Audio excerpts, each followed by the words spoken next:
Hi friends, welcome back. Today I'm going to start my prediction series for UPSC Prelims Examination 2026. Every day I will come out with a very important lecture on this YouTube channel where I'm going to make a prediction for the Prelims Examination 2026. I'm going to discuss a theme, a topic every day by linking the PYQs with current affairs. So guys, this will be a master class on PYQ analysis. Also, you will understand how to use PYQs to predict UPSC prelims question. Guys, I'm very happy to tell you that last year in the prelims examination 2025, lot of questions have come directly from this YouTube series which I made last year. I have given the proof of each and every video in the description of this video. Guys, please do watch those videos also. Also guys, I'm very happy to tell you last year a lot of questions directly came in the UPSC prelims examination from the LAQSHYA test series. I have given proof of that also in the description of this video, and there is a surprise element at the end of this video. Please do watch till the end of this video. So guys, let us start. So today I have taken a very important theme which UPSC question setters are asking questions every year. Every year there is a question on that. In the last 10 years, at least 10 questions have come on this theme. I am going to discuss all the important questions, and then I am also going to discuss the reason why this theme is important, and then I am going to do a 360-degree analysis of the topic, and I am going to predict what can be asked in the 2026 prelims examination. So guys, what is that topic? So the topic is this topic, guys. I believe this is one of the most important topic. The topic is, guys, that India has now become the 4th largest economy.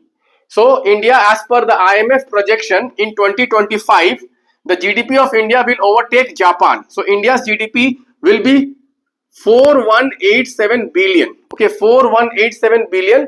Okay, which is dollars terms, and it will overtake Japan, which is 4186 billion. Okay, so basically India's GDP will be 4.187 trillion and Japan's GDP will be 4.186 trillion. Okay, so India has overtaken Japan.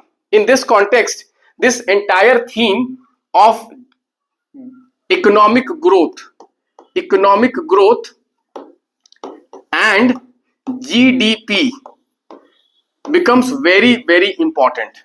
In the last 10 years, UPSC question setters have asked questions on this theme at least 10 times. So what I'm going to do initially, I'm going to analyze the PYQs for you, and then I'm going to analyze this topic from the 360-degree perspective, and then I'm going to make a prediction for the 2026 prelims examination.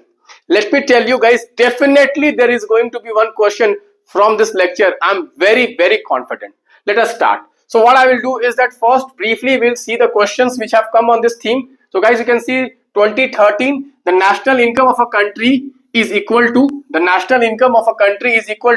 so guys, the answer is monetary value of final goods and services produced. Okay, option D is the answer.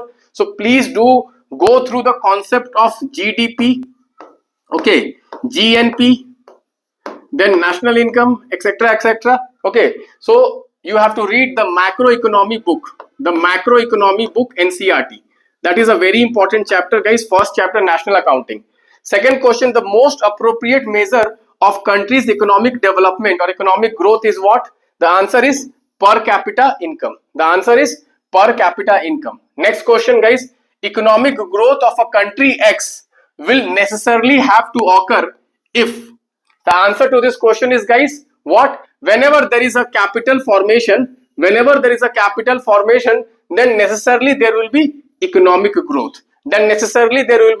economic growth. Okay, next question, guys, increase in absolute and per capita real GNP do not connote higher levels of economic development if, guys, not necessarily economic growth is equal to economic development. Okay, not necessarily. Why? Because suppose economic growth is happening but the growth is jobless growth, then we can't say that economic growth is translating into economic development. Therefore guys, the answer to this question is when there is poverty and unemployment, then we cannot say that GNP will lead to higher economic development. Okay guys, so here the concept of development and growth is also there, which I am going to discuss briefly. Okay, Next question, guys, which of the following can aid in the objective of inclusive growth? Inclusive growth. So you guys, you can see I told you jobless growth, then inclusive growth, these kind of types of growth also UPSC question setters are asking. So inclusive growth is that growth which includes every segments of the society, particularly the poor and weaker sections. So guys, promoting self-help group, yes. Promoting small, yes. Implementing right to education, yes. So the answer will be 1, 2 and 3. The answer to will 1, 2 and 3. Okay. So these were the PYQs. These were the PYQs. Not what I am going to do is that I am going to do a 360-degree analysis and I am going to tell you what kind of questions can come from this topic. Okay, so first of all, guys, they may ask you about the calculation GDP, okay, GNP, national income, etc., etc. Next, what they are going to ask you is about the per capita income.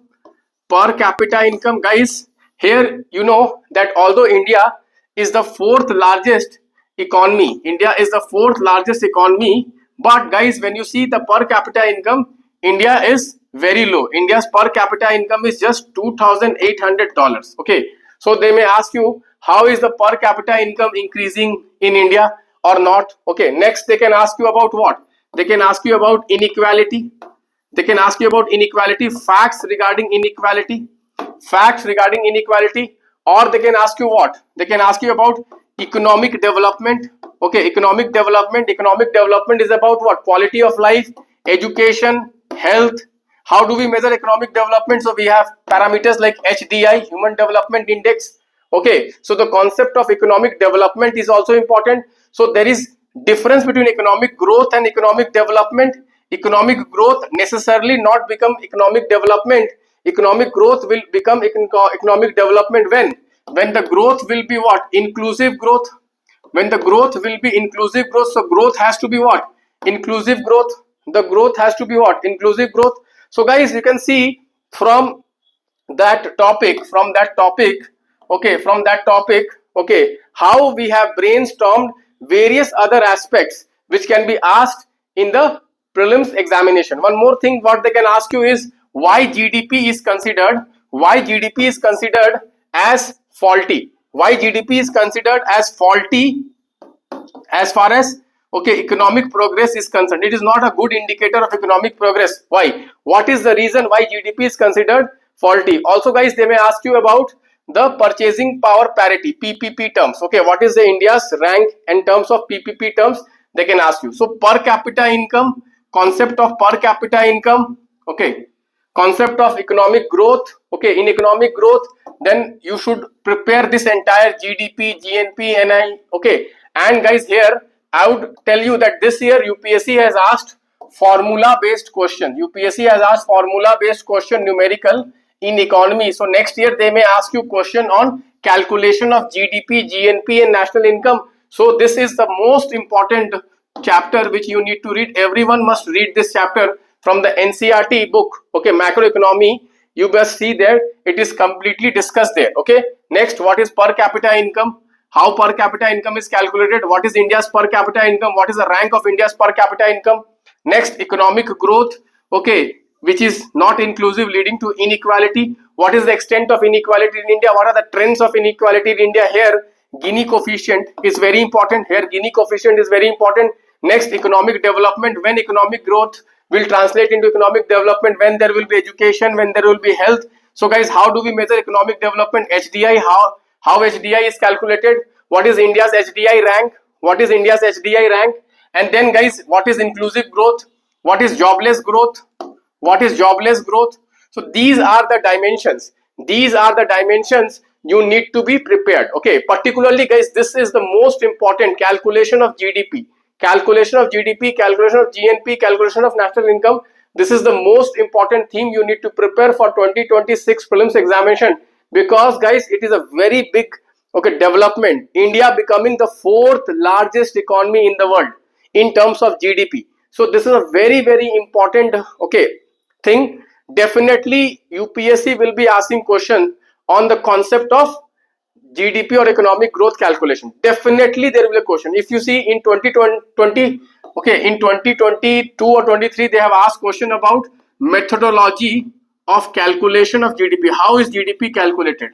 They can also ask about the base year. Base year for GDP calculation. Recently there was a committee to change the base year. So GDP calculation, how it is done? Okay, formula based question, like they have asked this year question on revenue deficit. Next year they may ask you formula driven question on this concept of GDP calculation. Definitely very important. So like this guys, I am analyzing all the topics by linking the PYQs and the current affairs, and every day in my mentorship batch, which is LAQSHYA 2026, I am giving you 10 most important questions. These 10 questions I am preparing by linking the PYQs and the current affairs. All these questions are very important, and this year in 2025, okay, lot of questions have come from my LAQSHYA series, which I am giving you proof at the end of this video.